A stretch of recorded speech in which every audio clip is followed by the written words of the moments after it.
My mother had me at 14, then gave me up for adoption. 20 years later we reunited and fell in love. My mother was 13 when she slept with an 18-year-old guy. He ended up leaving town as soon as she got pregnant. My mother originally wanted to keep me, but her parents told her they would disown her unless she puts me up for adoption. I was put up immediately upon birth and took in by a beautiful family. The family had a different skin color than me, so I realized I was adopted at a young age, but never had any true desire to find my mother. I lived with the family until I was 18, when I moved out. When I turned 19, I decided to try to seek for my mother. I had absolutely no feelings for her, no emotional attachment, I just wanted to meet her. After some tracking down I found her. She lives on the other side of the globe. Luckily for me, she has an Instagram that was public, and I was able to figure out by the pictures it was her. I sent her a text explaining who I was, as well as saying I have no attachment to her, I'd simply like to meet her. She said something of the same. Having missed my entire childhood, she said she did not feel like my mother at all, but if I got a plane ticket over, she would gladly accommodate me during my stay and meet up with me. Over the next 6 months, I saved up enough for a plane ticket and money for a week's stay, as well as enough to rent a hotel for a week in case anything goes wrong. I flew over and she picked me out. We hugged, but it felt very cold, like we were strangers.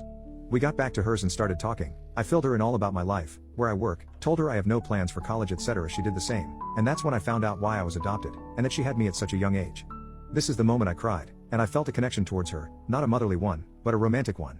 This was a woman who had been through so much, but I have never met her, and do not see her as a mother. Instead, I saw a beautiful, single 34-year-old who had been through so much. My tears made her well up too, and we cried in each other's arms.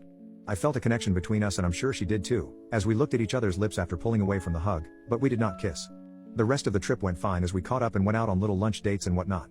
When it was time to leave, she gave me a kiss on the cheek in the airport, and I got a stiffy from it. Over this week my feelings for her had really become noticeable.